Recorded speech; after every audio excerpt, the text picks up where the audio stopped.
Mwanzo wa bunge la 13 la Jamhuri ya Muungano wa Tanzania kuanza leo jijini Dodoma, ambapo shughuli 6 zitafanyika ikiwemo kiapo cha uaminifu kwa wabunge.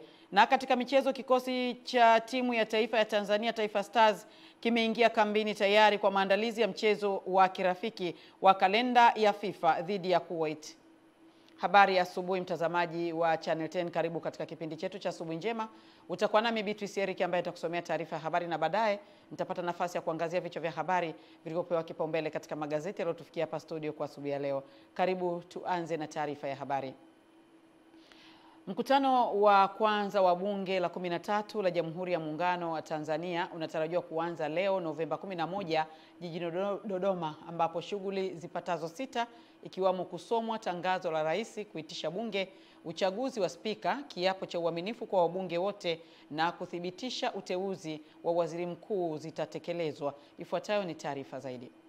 Shughuli nyingine zinazotarajiwa kutekelezwa na bunge hilo ni uchaguzi wa naibu spika na ufunguzi rasmi wa bunge jipya utakaofanywa na Mheshimiwa Rais wa Jamhuri ya Muungano wa Tanzania.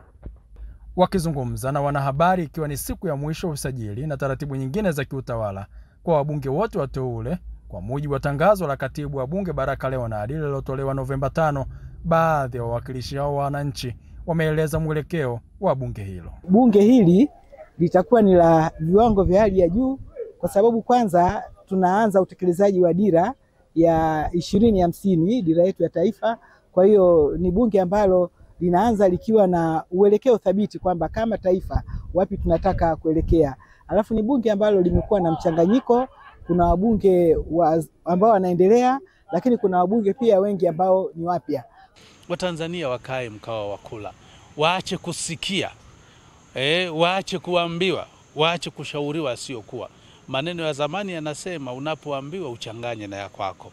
Wasubiri wafaidike na matunda ya Daktari Samia Suluhu Hassan. Mbali na wabunge hao ambao walikuwepo bunge lililopita la 12, wapo wabunge wateule ambao hii ni mara yao ya kwanza kuchaguliwa kuwawakilisha wananchi na makundi mbalimbali wakiwemo wanawake, vijana na makundi maalum. Nitaendeleza elimu jumuishi, kuipambania kuhakikisha kwamba watoto wetu ikiwemo watoto wenye ulemavu na vijana wanapata fursa za kujifunza katika madarasa yaliyokuwa jumuishi, lakini pia walimu wanapata vitendea kazi katika engo hii ya elimu jumuishi. Sekta ya miundombinu, lakini sekta ya maji, lakini pia sekta ya ardhi, ambao kwa muda mrefu tumekuwa na changamoto kubwa ya migogoro ya ardhi kwenye jimbo letu na wilaya yetu ya Kilindi. Tutakwenda kuwekea msukumo mkubwa. Wawe na matarajio makubwa sana. Matarajio makubwa wanayo kwanza ni kuleta sami kero zao tulizo nazo, kuleta hapa bungeni tuweze kuzijadili na kuzifanyia kazi. Nitawatumikia wananchi, hususani kuwapa mikopo vijana, pikipiki, lakini vile vile kuwapa mikopo wakina mama, lakini vile vile kuwasaidia wakulima ili waweze kupata pembejeo kwa wakati. Amani Mbando, Channel 10, Dodoma. Asante Amani Mbando kwa taarifa hiyo. Wakati huo, jumla ya wagombea 6 wa vyama vya siasa wameidhinishwa kuwania nafasi ya spika wa bunge la Jamhuri ya Muungano wa Tanzania katika uchaguzi utakaofanyika leo bungeni Dodoma kuanzia majira ya saa 3 asubuhi. Kwa mujibu wa taarifa iliyotolewa na katibu wa bunge ambaye pia ni mkurugenzi wa uchaguzi huo Baraka Leonard, wagombea walioidhinishwa ni Musa Azan Zungu kutoka Chama cha Mapinduzi CCM, Veronica Charles Tiea kutoka Chama cha National Reconstruction Alliance NRA na Anita Alfan Mgaya kutoka Chama cha NLD. Wengine ni Crescent Nyakitita wa Chama cha Democratic Party DP, Donge Saidi Donge kutoka Chama cha Alliance for Africa Farmers Party AFP na Amin Alfred Yango wa Chama cha Alliance for Democratic Change ADC. Taarifa hiyo imeeleza kuwa majina ya wagombea hao yatawasilishwa kwa wapiga kura ambao ni wabunge wateule wa bunge la Jamhuri ya Muungano wa Tanzania. Tunaendelea na taarifa nyingine ambapo zinaeleza kwamba makamu wa pili wa rais wa Zanzibar Mheshimiwa Hemed Suleiman Abdullah amewataka viongozi na wafanyakazi wa ofisi ya makamu wa pili kuendelea na ushirikiano katika kutekeleza majukumu yao ya kazi za kila siku. Hamisi Mkoti ana ripoti zaidi.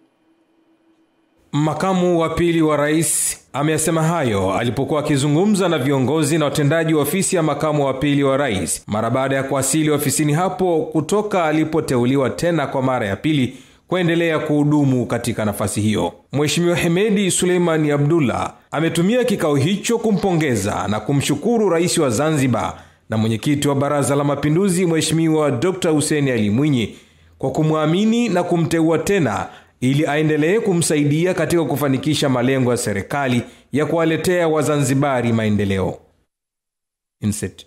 Aidha, Mheshimiwa Hemed amewataka watendaji hao kufanya kazi zao kwa kuzingatia kanuni, sheria, maadili na miongozo iliyowekwa na Tume ya Utumishi Serikalini ili kuweza kufikia malengo ya serikali ya kutoa huduma zilizo bora kwa wananchi wote wa Zanzibar. Kwa upande wake, katibu mkuu ofisi ya makamu wa pili wa rais Dr. Islam Seif Salum amempongeza makamu wa pili kwa kuteuliwa kwake kuongoza ofisi hiyo kwa mara nyingine na kumwahidi ushirikiano katika kufanikisha majukumu yake.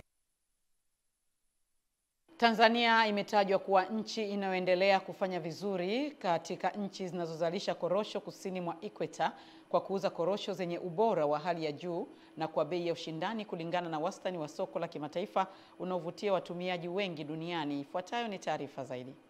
Hayo yamesemwa na mkuu wa mkoa wa Lindi Mheshimiwa Zainab Telaki alipokuwa akizungumza katika uzinduzi wa minada ya korosho mkoani Lindi katika mnada wa kwanza wa chama cha ushirika Lindi Mwambao uliosimamiwa na mfumo wa soko la bidhaa Tanzania TMX. Msumbiji, Brazil, Indonesia, Zambia na Kenya, Tanzania yetu imeendelea kufanya vizuri kwa kuuza korosho zenye ubora wa hali ya juu na kwa bei shindanishi.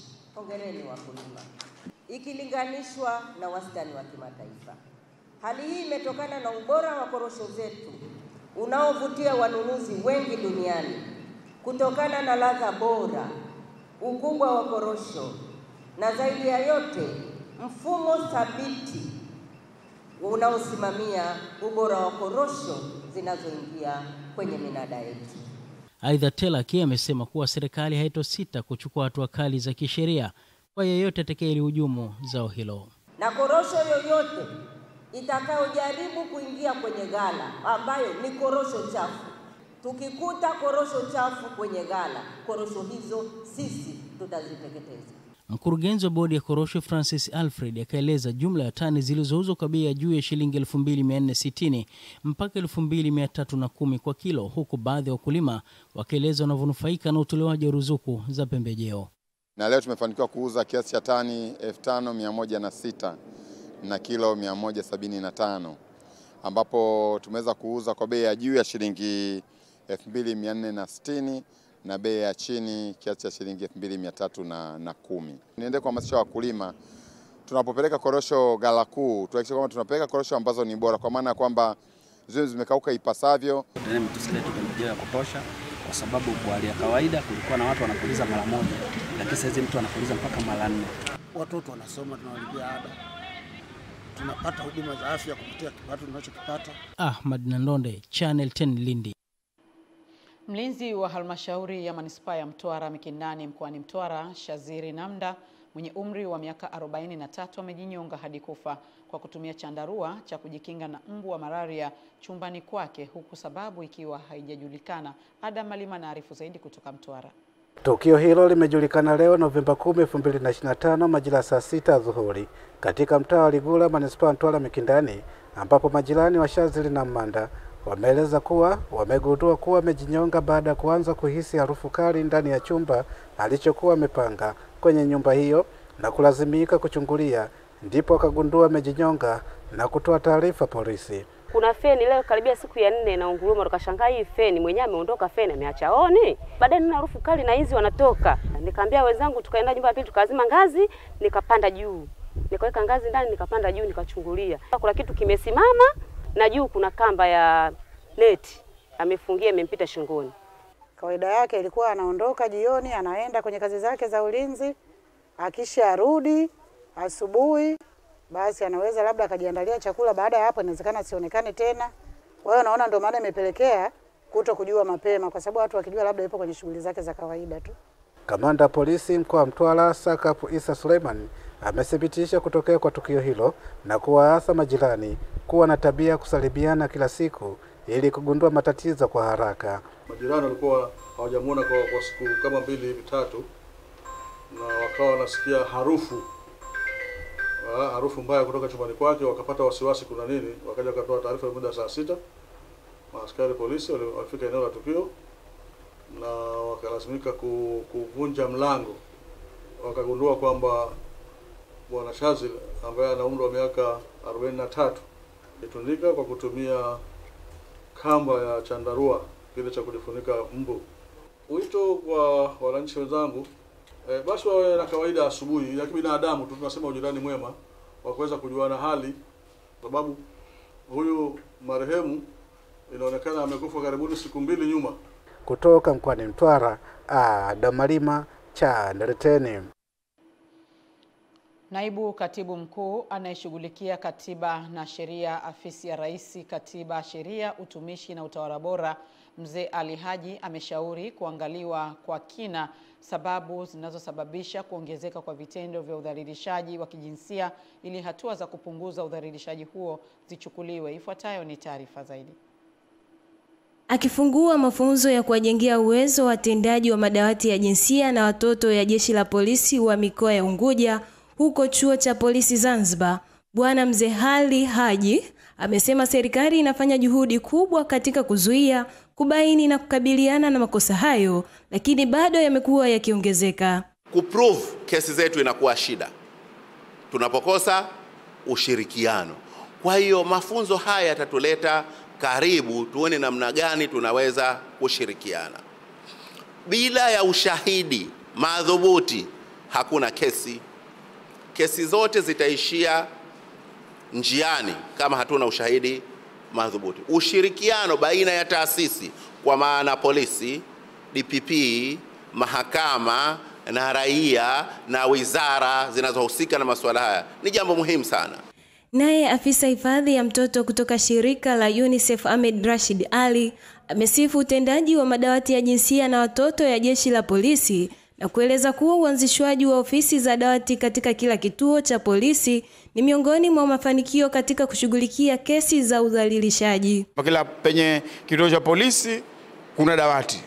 Kwa kweli hayo ni mafanikio makubwa na inatia moyo kuona kwamba hii haja ya kuona madawati Jeshi la Polisi imeiona na imeichukua na imeifanyia kazi. Kwa upande wake, mkuu wa dawati la jinsia na ulinzi wa mtoto Zanzibar, mrakibu msaidizi wa polisi ASP Ali Mohamed Othman amesema kumekuwa na mwitikio mdogo wa mwananchi kuhudhuria katika vikao vya kufikisha elimu ya kupinga udhalilishaji kwa jamii. Leo tuseme tunaamua labda watu wa dawati tunakwenda kutoa elimu shehia ya Jang'ombe.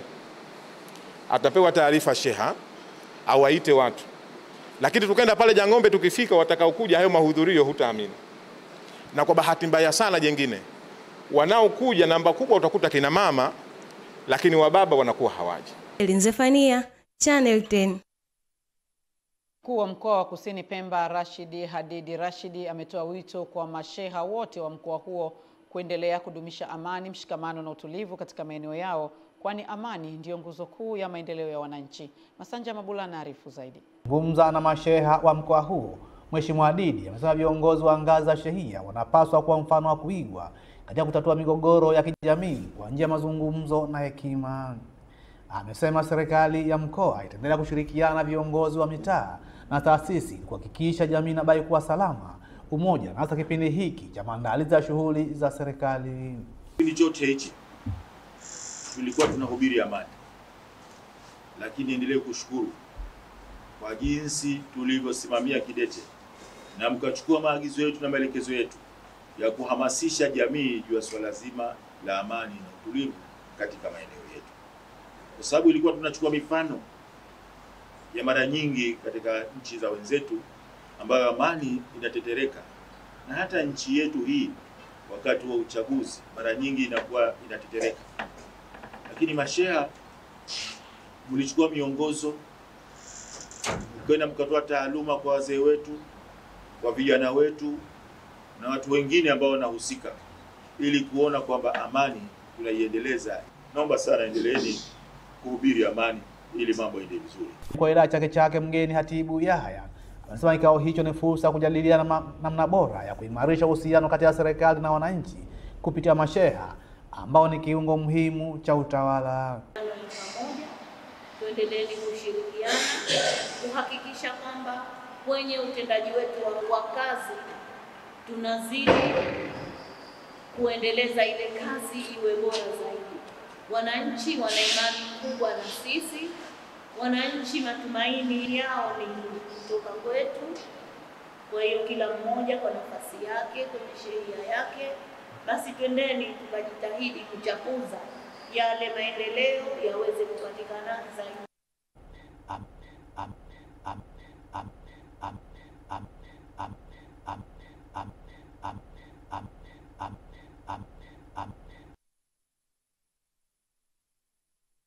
Kumradhi kwa taarifa hiyo kukatika. Sasa tuangazie habari za michezo na burudani.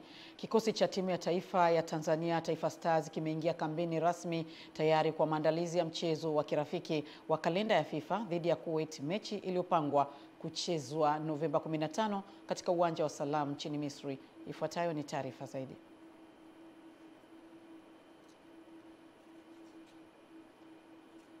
Akizungumza na waandishi wa habari za michezo, afisa habari wa shirikisho la mpira wa miguu Tanzania TFF Clifford Mario Ndimbo amezungumzia ratiba ya kikosi cha Stars baada ya kuingia kambini kabla ya safari ya kwenda nchini Misri Novemba 12. Wachezaji ambao wanacheza nje ya Tanzania wenyewe wataripoti kambini moja kwa moja, kwa maana ya huko Misri ambako ndiko ambako mchezo huo utachezwa. Leo tuna session moja ya mazoezi na kesho tutakuwa na session mbili za mazoezi asubuhi pamoja na jioni. Na baada ya mazoezi ya siku hizo mbili, kwa maana ya leo pamoja na kesho, basi kikosi kitaondoka kesho kutwa kwa ajili ya kuelekea sasa huko Misri kwenye mchezo huo dhidi ya Kuwait. Lakini kwenye kikosi ambacho kipo kambini, kocha Gamondi amewaongeza wachezaji wa 5 hivi wa under 20 na nia ni wachezaji hao kuweza kufanya mazoezi pamoja na wengine na kuendelea kuwapa maandalizi mazuri wakiwa mchanganyiko wa pamoja. Sambamba na hilo, Ndimbo ameeleza kuhusiana na mabadiliko ya benchi la ufundi, huku akiweka wazi kuwa kocha mpya wa Taifa Stars Miguel Gamondi ndiye atakayesimama katika mchezo huo wa kirafiki na mashindano ya AFCON ya mwezi Disemba mwaka huu. Lakini ni kocha ambaye tayari anafahamu vizuri ligi za Tanzania, amefundisha kwenye timu tofauti hapa Tanzania. Kwa hiyo anaungana na kikosi ambacho pia amekuwa akikifuatilia kwa muda mrefu. Kwa hiyo anakwenda kwenye kikosi ambacho ni kocha mpya, lakini sio mgeni wa wachezaji ambao yuko nao katika timu ya taifa. Kwa hiyo na ndio kocha ambaye ataongozana na kikosi kwenda kwenye AFCON pale Morocco. Kwa hiyo katika mechi hizi za kirafiki, maana yake bado anaendelea kuangalia vitu tofauti vya namna gani ambavyo tunakwenda kwenye hiyo AFCON. Mimi ni Juma Abdurrahmani na hii ni Channel 10. Asante Juma kwa kutuhitimishia taarifa yetu ya habari kwa asubuhi ya leo. Tupate mapumziko mafupi kisha tutarejea kuendelea na kipindi chetu cha asubuhi njema. Tafadhali baki nasi. Mimi ni Beatrice Eric.